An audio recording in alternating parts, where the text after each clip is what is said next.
ട്രംപുമായി Netanyahu നടത്തിയ കൂടിക്കാഴ്ചയും അതിനുശേഷമുണ്ടായ സംഭവങ്ങളും ഒക്കെ തന്നെയാണ് നമ്മൾ ആദ്യം ചർച്ച ചെയ്യുന്നത്. 2 വർഷമായി തുടരുന്ന ഗാസയിലെ യുദ്ധം അവസാനിപ്പിക്കാനുള്ള നീക്കത്തിന്റെ ഭാഗമായി സമാധാന പദ്ധതി പ്രഖ്യാപിച്ച് വൈറ്റ് ഹൌസ്.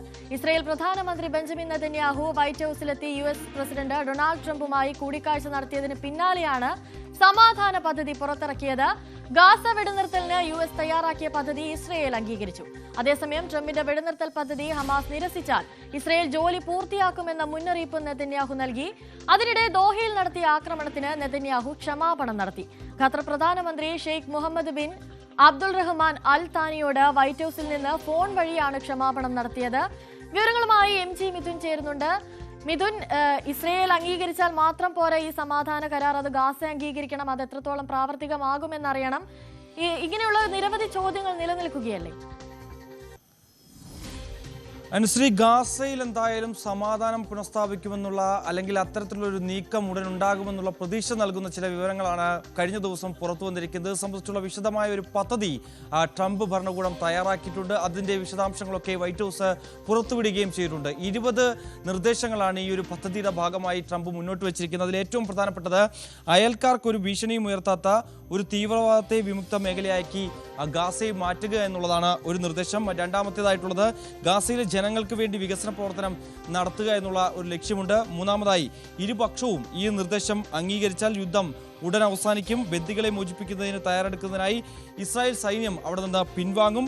ഈ സമയത്ത് വ്യോമാക്രമണവും പീരങ്കി ആക്രമണവും ഉൾപ്പെടെയുള്ള എല്ലാ സൈനിക നടപടികളും താൽക്കാലികമായി നിർത്തിവെക്കും. കൂടാതെ ഘട്ടം ഘട്ടമായി ഈ നടപടി അവസാനിപ്പിച്ചുകൊണ്ട് പൂർണ്ണമായും ഗാസയിൽ നിന്ന് ഇസ്രായേൽ സൈന്യം പിൻവാങ്ങുകയും ചെയ്യുമെന്നുള്ള ഒരു നിർദ്ദേശം ഈ പദ്ധതിയുടെ ഭാഗമായിട്ടുണ്ട്. മറ്റൊന്ന്, ഇസ്രായേൽ ഈ കരാർ പരസ്യമായി അംഗീകരിച്ചിട്ടുണ്ട് നിലവിൽ.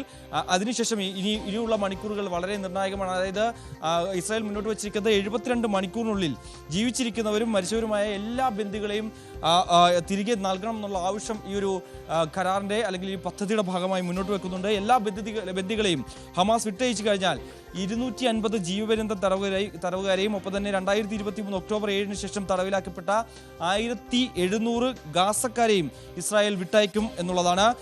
ഇതിൽ സ്ത്രീകളും കുട്ടികളും ഉൾപ്പെടെ തടവിലാക്കപ്പെട്ട എല്ലാവരും ഇതിൽ ഉൾപ്പെടുമെന്നുള്ളതാണ്. ഓരോ ഇസ്രായേൽ ബന്ദികളുടെയും ഭൗതികാവശിഷ്ടങ്ങൾ വിട്ടയക്കുമ്പോൾ മരിച്ച 15 ഗാസക്കാരുടെ ഭൗതികാവശിഷ്ടങ്ങൾ ഇസ്രായേലും തിരികെ വിട്ടുകൊടുക്കുകയും ചെയ്യും. മറ്റൊന്ന്, ഗാസയിലെ ജനങ്ങൾക്ക് മുനിസിപ്പാലിറ്റികളുടെ ദൈനംദിന നടത്തിപ്പ് ഉറപ്പാക്കുന്നതിന് വേണ്ടിയുള്ള അല്ലെങ്കിൽ അതിൽ രാഷ്ട്രീയമായ ഒരു പലസ്തീൻ കമ്മിറ്റിയുടെ ആവശ്യകതയുണ്ട്. അതിനു വേണ്ടിയുള്ള ഒരു നിർദ്ദേശം ഈ പദ്ധതി മുന്നോട്ട് വയ്ക്കുകയും ചെയ്യുന്നുണ്ട്. മറ്റൊന്ന്, എല്ലാ ബന്ദികളെയും തിരിച്ചെത്തിച്ചു കഴിഞ്ഞാൽ സമാധാനപരമായിട്ടുള്ള രീതിയിൽ ആയുധങ്ങൾ പിൻവലിക്കുന്നതിനും ഇത്തരത്തിൽ ഹമാസ് ആയുധം താഴെ വെക്കുന്നതിനോടൊപ്പം തന്നെ ഇവർക്ക് പൊതുമാപ്പ് നൽകാനുള്ള ഒരു തീരുമാനം എടുക്കും. ഗാസ വിട്ടുപോകാൻ ആഗ്രഹിക്കുന്ന ഹമാസ് അംഗങ്ങളുണ്ട് എങ്കിൽ അത്തരത്തിലുള്ള കാര്യങ്ങൾ മുന്നോട്ട് വെച്ചാൽ അവർക്ക് ആഗ്രഹിക്കുന്ന രാജ്യങ്ങളിലേക്ക് പോകാനുള്ള ഏർപ്പാടുകൾ ചെയ്തു നൽകും. അതിനുവേണ്ടി സുരക്ഷിതമായിട്ടുള്ള ഗതാഗത സൗകര്യങ്ങളടക്കം ഏർപ്പെടുത്തി നൽകുമെന്നുള്ള കാര്യം കൂടി ഈ പദ്ധതി മുന്നോട്ട് വെക്കുന്നുണ്ട്. ഈ കരാർ അംഗീകരിച്ചു കഴിഞ്ഞാൽ ഉടൻ ഗാസ മുനമ്പിലേക്ക് സഹായങ്ങൾ അയക്കാനുള്ള തീരുമാനമുണ്ടാകും. അതായത് 2025 ജനുവരി 19 ഇത് സംബന്ധിച്ചുള്ള മാനുഷിക സഹായ കരാറിൽ ഇസ്രായേൽ അടക്കം ഏർപ്പെടുകയും ചെയ്തിരുന്നു. ഇത് നടപ്പിലാക്കാതെ പോയതായിരുന്നു കഴിഞ്ഞ കുറച്ചു കാലങ്ങളായി നമ്മൾ കണ്ടുകൊണ്ടിരിക്കുന്നത്. അതിൻ്റെ അടിസ്ഥാനത്തിൽ ഈ കാര്യങ്ങളൊക്കെ നിലവിൽ വരികയും ചെയ്യും. അതിൽ ഉൾപ്പെടുന്നത് വെള്ളം, വൈദ്യുതി, ഒപ്പം തന്നെ മലിനജലം പോകാനുള്ള സൗകര്യം എന്നിവ നൽകും. ഒപ്പം തന്നെ ആശുപത്രികളുടെയും മറ്റ് സ്ഥാപനങ്ങളുടെയും ഒക്കെ ഒരു പുനഃസ്ഥാപനം നടക്കുകയും ചെയ്യുമെന്നുള്ളതാണ്. ഒപ്പം തന്നെ അവശിഷ്ടങ്ങൾ നീക്കം ചെയ്ത് റോഡുകൾ പൂർണ്ണമായും എല്ലാ റോഡുകളും പൂർണ്ണമായും തുറന്നു നൽകാൻ വേണ്ടിയുള്ള ഒരു നടപടികളുണ്ടാകും. മറ്റൊന്ന്, ഗാസ മുനമ്പിൽ വിതരണത്തിൻ്റെയും സഹായത്തിൻ്റെയും ഐക്യരാഷ്ട്രസഭ നൽകിയിട്ടുള്ള നിർദ്ദേശങ്ങൾ പാലിച്ചുകൊണ്ട് റെഡ് ക്രസൻറ്റും മറ്റ് അന്താരാഷ്ട്ര സ്ഥാപനങ്ങളും വഴി ഇരുകക്ഷികളുടെയും ഇടപെടില്ലാതെ തുടരുമെന്നുള്ളതാണ്. അതായത് 2 ദിശകളിലേക്കും റഫ ക്രോസിംഗ് തുറക്കുന്ന വഴി 2025 ഞാൻ നേരത്തെ സൂചിപ്പിച്ച പോലെ ജനുവരി 19 കരാറിൻ്റെ ഭാഗമായി ഈ സംവിധാനത്തിന് വിധേയമാക്കിക്കൊണ്ട് ഇക്കാര്യങ്ങൾ നടപ്പിലാക്കുമെന്നുള്ളതാണ് മറ്റൊരു നിർദ്ദേശം. മറ്റൊന്ന്, ഒരു രാഷ്ട്രീയേതര പലസ്തീൻ കമ്മിറ്റിയുടെ താൽക്കാലിക ഇടക്കാല ഭരണത്തിലായിരിക്കും ഇനി ഭരണം മുന്നോട്ട് പോവുക എന്നുള്ളതാണ്. അതിലേറ്റവും ശ്രദ്ധേയമായിട്ടുള്ള കാര്യം, ഒരു തരത്തിലും ഈ പദ്ധതികളിൽ അല്ലെങ്കിൽ ഇപ്പോൾ മുന്നോട്ട് വെച്ചിരിക്കുന്ന ഈ 20 നിർദ്ദേശങ്ങളിൽ പലസ്തീനെ ഒരു സ്വതന്ത്ര രാഷ്ട്രമായി പ്രഖ്യാപിക്കുന്നില്ല എന്നുള്ളതാണ് ഏറ്റവും പ്രധാനപ്പെട്ട കാര്യം. അതിന് പകരം ഒരു കമ്മിറ്റിയെ രൂപീകരിക്കുക എന്നുള്ളത് തന്നെയാണ്. അതിൽ യോഗ്യരായിട്ടുള്ള പലസ്തീനുകളെ ഉൾപ്പെടുത്തും. ഒപ്പം തന്നെ അന്താരാഷ്ട്ര വിദഗ്ധർ എന്നിവർ ഈ കമ്മിറ്റിയുടെ ഭാഗമാകും. പ്രസിഡന്റ് ഡൊണാൾഡ് ട്രംപ് ഇതിന് നേതൃത്വം നൽകുകയും ചെയ്യുമെന്ന് പറയുകയും ചെയ്യുന്നുണ്ട്. മറ്റൊന്ന്, ഈ പുതിയ അന്താരാഷ്ട്ര ഇടക്കാല സംഘടനയായ ബോർഡ് ഓഫ് പീസിന്റെ മേൽനോട്ടവും ഈ സമിതിയാണ് നിർവഹിക്കുക. ഒപ്പം തന്നെ മുൻ പ്രധാനമന്ത്രി ടോണി ബ്ലെയർ ഉൾപ്പെടെയുള്ള മറ്റംഗങ്ങളെയും ഇതിന്റെ ഭാഗമായി നിശ്ചയിക്കുകയും ചെയ്യും. പലസ്തീൻ അതോറിറ്റി അതിന്റെ പരിഷ്കരണ പരിപാടി പൂർത്തിയാക്കുന്നവരെ ഗാസയുടെ നിയന്ത്രണം ഈ കമ്മിറ്റിക്കായിരിക്കുമെന്നുള്ളതാണ് ഈ പദ്ധതി മുന്നോട്ട് വയ്ക്കുകയും ചെയ്യുന്നതുള്ളതാണ്. മറ്റൊന്ന്, മിഡിൽ ഈസ്റ്റിലെ ചില ആധുനിക നഗരങ്ങളുടെ പിറവിക്ക് കാരണമായിട്ടുള്ള ഒരു പാനൽ രൂപീകരിച്ച് ഗാസയെ പുനർനിർമ്മിക്കുന്നതിന് വേണ്ടിയുള്ള ഇടപെടലുണ്ടാകും, അതിനുവേണ്ടിയുള്ള നടപടികളുണ്ടാകും. ഒരു കൃത്യമായ ഒരു പ്ലാൻ തയ്യാറാക്കിക്കൊണ്ട് ഒരു മുന്നോട്ട് പോകുന്ന തരത്തിലേക്കാണ് ഇത് നിർദ്ദേശിച്ചിട്ടുള്ളത്. അതായത് മുൻപ് എങ്ങനെയായിരുന്നോ പലസ്തീൻ എന്ന രാജ്യമുണ്ടായിരുന്നത്, ഗാസ എന്ന സിറ്റി ഉണ്ടായിരുന്നത്, ഗാസയിലെ മറ്റിടങ്ങൾ ഉണ്ടായിരുന്നത്, അതേ രീതിയിൽ തന്നെ പുനരാവിഷ്കരിക്കുന്നതിന് വേണ്ടിയുള്ള നടപടികൾ ഈ കമ്മിറ്റിയുടെ ഭാഗത്തു നിന്ന് ഉണ്ടാവുകയും ചെയ്യും. അതിന് പകരമായിട്ട് ഈ ഒരു മറ്റ് വിദഗ്ധരായിട്ടുള്ള ആളുകളെ ഉൾപ്പെടുത്തിക്കൊണ്ട് മറ്റൊരു കമ്മിറ്റി രൂപീകരിച്ചുകൊണ്ട് അവർ ഇതിൻ്റെ മേൽനോട്ട ചുമതല വഹിക്കുകയും ചെയ്യും. അവർ നൽകുന്ന നിർദ്ദേശങ്ങൾക്കനുസരിച്ച് ഘട്ടം ഘട്ടമായി ഇവ നടപ്പിലാക്കുമെന്നുള്ളതാണ്. മറ്റൊന്ന്, അടുത്തതായിട്ടുള്ളത്, സഹകരിക്കുന്ന രാജ്യങ്ങളുമായി ചർച്ച ചെയ്ത് പ്രത്യേകം താരിഫുകൾക്കുള്ള ഒരു പ്രത്യേക സാമ്പത്തിക മേഖല ഗാസയിൽ സ്ഥാപിക്കപ്പെടുമെന്നുള്ളതാണ്. നമുക്കറിയാം, കഴിഞ്ഞ കുറച്ചു കാലങ്ങളായി അമേരിക്കയുടെ ഭാഗത്തു നിന്ന് വലിയ രീതിയിലുള്ള താരിഫ് യുദ്ധം നടക്കുന്ന സാഹചര്യമുണ്ട്. അതുപോലെ തന്നെ ഗാസയിലും ഈ ഒരു വിഷയത്തിൽ കൃത്യമായ ഇടപെടൽ ഉണ്ടാകുമെന്നുള്ളത് തന്നെയാണ് സൂചിപ്പിക്കുന്നത്. ഒപ്പം തന്നെ ആരും ഗാസ വിട്ടു പോകാൻ നിർബന്ധരാകില്ല എന്നുള്ളതാണ്. പോകാൻ ആഗ്രഹിക്കുന്നവർ ഇനി ഏതെങ്കിലും തരത്തിൽ, നമുക്കറിയാം ഇനി 6 ലക്ഷത്തോളം ആളുകൾ ഗാസ സിറ്റിയിൽ തന്നെ ഇപ്പോഴും കഴിയുന്നുണ്ട്. നിരവധി പേർ പലായനം ചെയ്തിട്ടുണ്ട്, നിരവധി പേർ തെക്കൻ ഗാസയിലേക്ക് പോയിട്ടുണ്ട്, നിരവധി കെട്ടിടങ്ങൾ തകർന്നിട്ടുണ്ട്, ഇവരുടെ താമസിച്ചുകൊണ്ടിരുന്ന വീടുകളൊക്കെ നശിപ്പിക്കപ്പെടുന്ന സ്ഥിതിവിശേഷം ഉണ്ടായിട്ടുണ്ട്. അവയൊക്കെ പുനരുദ്ധീകരിക്കുന്ന ഒരു നടപടി ഉണ്ടാകും. ഒപ്പം തന്നെ അവിടെ നിൽക്കാൻ ആഗ്രഹിക്കുന്നവർ, അതായത് ഗാസയിൽ തുടരാൻ ആഗ്രഹിക്കുന്നവർ അത് അറിയിച്ചാൽ അവരെ സുരക്ഷിതമായി തന്നെ അവിടെ പാർപ്പിക്കുന്നതിന് വേണ്ടിയുള്ള നടപടി ഉണ്ടാകും. ഇതിനു മുമ്പ് എങ്ങനെയായിരുന്നു ഗാസയിൽ അവർ ജീവിച്ചിരുന്നത്, അതേ രീതിയിൽ തന്നെ ഇനിയുള്ള കാലങ്ങൾ ജീവിക്കുന്നതിന് വേണ്ടിയുള്ള നടപടികൾ കൈക്കൊള്ളുമെന്നുള്ളതാണ്. അല്ല ഇവിടെ താമസിക്കേണ്ട മറ്റേതെങ്കിലും രാജ്യത്തേക്ക് പോകണമെന്നുള്ള നിർദ്ദേശം മുന്നോട്ട് വെക്കുകയാണെങ്കിൽ അതടക്കം തീരുമാനം എടുക്കും. അക്കാര്യത്തിലുമൊക്കെ ഒരു കൃത്യമായ തീരുമാനമെടുക്കും എന്നുള്ളതാണ് മറ്റൊരു നിർദ്ദേശം. അടുത്തതായിട്ടുള്ളത്, ഹമാസും മറ്റു വിഭാഗങ്ങളും ഗാസയുടെ ഭരണത്തിൽ നേരിട്ടോ അല്ലാതെയോ ഏതെങ്കിലും രീതിയിൽ ഒരു പങ്കും വഹിക്കാൻ സാധിക്കില്ല എന്നുള്ളതാണ്. അതായത് ഈ ഒരു നിർദ്ദേശത്തിന്റെ അടിസ്ഥാനത്തിൽ അല്ലെങ്കിൽ ഇപ്പോൾ മുന്നോട്ട് വെച്ചിരിക്കുന്ന ഈ പദ്ധതി പൂർണ്ണമായും അംഗീകരിച്ചുകൊണ്ട് ഹമാസ് പൂർണ്ണമായും ഇപ്പോൾ ഏർപ്പെടുത്തിയിരിക്കുന്ന ഈ തീവ്രവാദത്തിൽ നിന്ന് പിന്നോട്ട് പോകണം. ആയുധം താഴെ വെച്ച് കഴിഞ്ഞാൽ പിന്നെ ഒരു തരത്തിലുമുള്ള ഇടപെടൽ ഹമാസിന്റെ ഭാഗത്ത് നിന്ന് ഉണ്ടാകാൻ പാടില്ല എന്നുള്ളത് തന്നെയാണ് ഇതിൽ മുന്നോട്ട് വെക്കുന്ന പ്രധാനപ്പെട്ട നിർദ്ദേശം.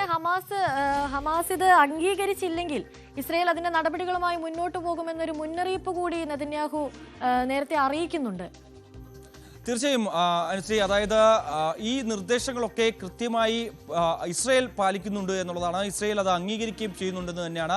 പക്ഷേ ഹമാസ് ഈ കരാറിനോട് ഇതുവരെയും ഒരു അനുഭാവപൂർണ്ണമായിട്ടുള്ള ഒരു നിർദ്ദേശങ്ങളോ അല്ലെങ്കിൽ അത് സംബന്ധിച്ചുള്ള ഒരു പ്രതികരണമോ ഇതുവരെ നടത്തിയിട്ടില്ല എന്നുള്ളതാണ്. എന്തായാലും 72 മണിക്കൂർ സമയമാണ് ഇതിനുവേണ്ടി നൽകിയിട്ടുള്ളത്. ഇതൊരു അന്ത്യശാസ്ത്രം എന്ന് തന്നെ കരുതേണ്ടിയിരിക്കുന്നു. പ്രത്യേകിച്ച് ഡൊണാൾഡ് ട്രംപിന്റെ വാക്കുകൾ അതെല്ലാം ഉണ്ട്. 72 മണിക്കൂറിനുള്ളിൽ തന്നെ ഹമാസിന്റെ ഒരു തീരുമാനം ഉണ്ടാകണം. അതല്ല എങ്കിൽ പിന്നീട് ഗാസയിൽ നടക്കാൻ പോകുന്നത് എന്താണ് എന്നുള്ളത് നിങ്ങൾക്കറിയാം. കഴിഞ്ഞ കുറച്ച് കാലങ്ങളായി അവിടെ എന്താണ് നടന്നുകൊണ്ടിരിക്കുന്നതെന്നും നിങ്ങൾക്കറിയാം.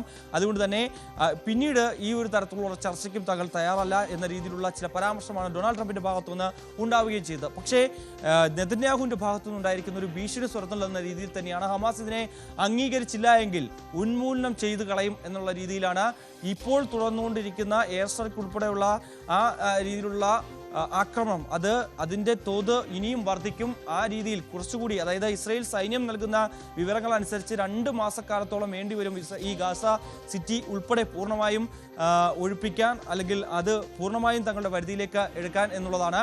അതുകൊണ്ട് തന്നെ അത് വേഗത്തിലാക്കാനുള്ള നടപടി ഉണ്ടാകുമെന്നുള്ളതാണ്. അങ്ങനെയെങ്കിൽ കൂടുതൽ രക്തച്ചൊരിച്ചിലുണ്ടാവും, കൂടുതൽ പേർക്ക് ജീവഹാനി സംഭവിക്കുന്ന തരത്തിലേക്ക് കാര്യങ്ങൾ മാറുകയും ചെയ്യുമെന്നുള്ളതാണ്. അതുകൊണ്ട് തന്നെ ഇക്കാര്യങ്ങളൊക്കെ ഹമാസ് എന്ത് തീരുമാനമെടുക്കുമെന്നുള്ളതാണ്. പക്ഷേ നമുക്കറിയാം മുൻകാലങ്ങളിലുമൊക്കെ സമാനമായ രീതിയിലുള്ള പല ചർച്ചകളും നടന്നിട്ടുണ്ട്. പക്ഷേ അതിലൊക്കെ ഒരു നിർദ്ദേശമോ അല്ലെങ്കിൽ ഇക്കാര്യത്തിൽ ഒരു വിട്ടുവീഴ്ചയ്ക്കൊന്നും ഹമാസും ഇസ്രായേലും തയ്യാറായിട്ടില്ല എന്നുള്ളതാണ്. പക്ഷേ ഇപ്പോൾ ഇസ്രായേൽ ഇനി വേണ്ടി തയ്യാറാക്കിയ ഒരു പദ്ധതിയാണോ ഇത് എന്നുള്ള ഒരു സംശയം അല്ലെങ്കിൽ അത്തരത്തിലുള്ള ചോദ്യമൊക്കെ നാനാഗോളിൽ നിന്ന് ഉയർന്നേക്കാം. പക്ഷേ ഇപ്പോൾ ഖത്തർ ഉൾപ്പെടെയുള്ള രാജ്യങ്ങൾ ഇപ്പോൾ ട്രംപ് മുന്നോട്ട് വെച്ചിരിക്കുന്ന ഈ പദ്ധതിയെ അനുകൂലിച്ചുകൊണ്ട് രംഗത്ത് വരുന്ന സ്ഥിതിവിശേഷമുണ്ട്. ഈജിപ്റ്റ് അടക്കമുള്ള രാജ്യങ്ങളുണ്ട്. മിഡിൽ ഈസ്റ്റിലെ പല രാജ്യങ്ങളും ഈ ഒരു പദ്ധതിയെ അംഗീകരിച്ചുകൊണ്ട് രംഗത്ത് വരുന്നുണ്ട്. ബ്രിട്ടൻ അടക്കമുള്ള രാജ്യങ്ങൾ ഇതിനെ ബാക്കപ്പ് ചെയ്തുകൊണ്ട് വരുന്ന സാഹചര്യമുണ്ട്.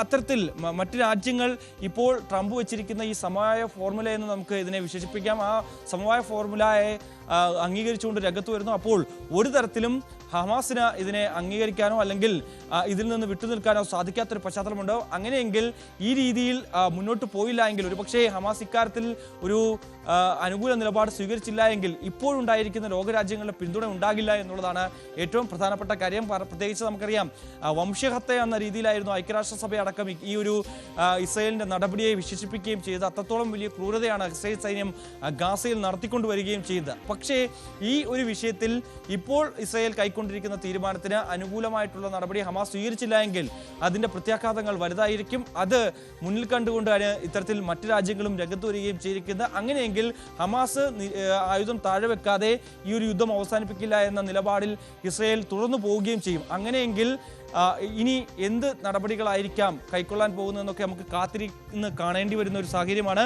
എന്തായാലും ഇതിനോട് ഇതുവരെയും ഹമാസിന്റെ ഭാഗത്തുനിന്ന് പ്രതികരണങ്ങൾ വന്നിട്ടില്ല. ഹമാസ് ഇത് സംബന്ധിച്ചുള്ള വിശദമായ ചർച്ചകൾ നടക്കും. മുൻകാലങ്ങളിലും വെടിനിർത്തൽ കരാറുമായി ബന്ധപ്പെട്ടുള്ള നിബന്ധനകൾ, അത് സംബന്ധിച്ചുള്ള നിർദ്ദേശങ്ങൾ അതൊക്കെ കൃത്യമായി പഠിച്ചതിന് ശേഷം അല്ലെങ്കിൽ അത് സംബന്ധിച്ചുള്ള ചർച്ചകൾ ചെയ്തതിനു ശേഷം മാത്രമായിരുന്നു ഹമാസിന്റെ ഭാഗത്തുനിന്നൊരു പ്രതികരണം ഉണ്ടായിട്ടുള്ളത്. അതേ രീതിയിൽ തന്നെയായിരിക്കും ഈ വിഷയത്തെയും കാണുക. പ്രത്യേകിച്ച് മുൻകാലങ്ങളിൽ ഉണ്ടായതുപോലെയല്ല ഇപ്പോൾ പൂർണ്ണമായും ഈ ഗാസയിൽ നിന്ന് സൈന്യം പിന്നോട്ട് പോകുന്നതിന് വേണ്ടിയുള്ള അവസാനവട്ട ശ്രമങ്ങളാണ് നടക്കുന്നത്.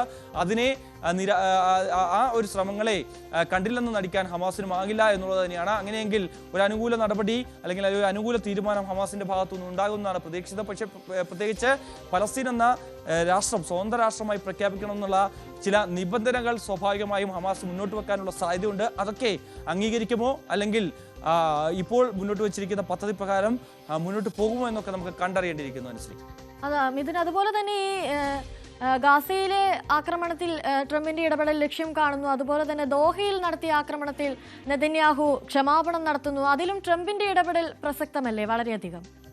അനുസരിച്ച് സ്വാഭാവികമായും അത്തരത്തിലുള്ള ഒരു ശ്രമം ഡൊണാൾഡ് ട്രംപിന്റെ ഭാഗത്തു നിന്നുണ്ടായതാണ്. കാരണം ഇന്നലെ നടത്തിയ കൂടിക്കാഴ്ചയ്ക്ക് ശേഷമാണ് ഇത്തരത്തിൽ ഖത്തർ പ്രധാനമന്ത്രിയുമായി ഇസ്രായേൽ പ്രധാനമന്ത്രി ബെഞ്ചമിൻ നെതന്യാഹു ഫോണിൽ വിളിച്ച് സംസാരിക്കുകയും ഒപ്പം തന്നെ ഖത്തറിന്റെ പരമാധികാരത്തിൽ നേരെ ഉണ്ടായ കയറ്റത്തിൽ തങ്ങൾ ഖേദം പ്രകടിപ്പിക്കുന്നു, മാപ്പ് ചോദിക്കുന്നു എന്നുള്ളതാണ്, ക്ഷമാപണം നടത്തുന്നു എന്നുള്ള വളരെ പ്രധാനപ്പെട്ട ഒരു പരാമർശമാണ് ഇസ്രായേൽ പ്രധാനമന്ത്രിയുടെ ഭാഗത്തുനിന്നും ഉണ്ടായിരിക്കുന്നത് എന്നുള്ളതാണ്. നമുക്കറിയാം ഇതിനു മുമ്പ് പല രാജ്യങ്ങളെയും ഇസ്രായേൽ ആക്രമിച്ചിട്ടുണ്ട്. പക്ഷേ ഒരു തരത്തിലും ക്ഷമയോ അല്ലെങ്കിൽ അതിനോ ഖേദം പ്രകടിപ്പിക്കാനോ പ്രധാനമന്ത്രിയോ അല്ലെങ്കിൽ ഇസ്രായേലിന്റെ മറ്റ് മന്ത്രിമാരോ തയ്യാറായിട്ടില്ല എന്നുള്ളതായിരുന്നു ഏറ്റവും പ്രധാനപ്പെട്ട കാര്യം. പക്ഷേ അതിൽ നിന്നെല്ലാം വിഭിന്നമായി ഖത്തറിലെ ദോഹയിൽ നടത്തിയ ആക്രമണത്തെ അതിനെ പൂർണ്ണമായും ഇപ്പോൾ ഇസ്രായേൽ കൂടി അതിനെ ഖേദം പ്രകടിപ്പിച്ചുകൊണ്ട് രംഗത്ത് വരുന്നു, മാപ്പപേക്ഷിച്ചുകൊണ്ട് രംഗത്ത് വരുന്ന കാഴ്ച. അതിൻ്റെ ഇടപെടൽ സ്വാഭാവികമായും ട്രംപിന്റെ ഭാഗത്ത് നിന്ന് തന്നെയാണ് ഉണ്ടായിട്ടുള്ളത്.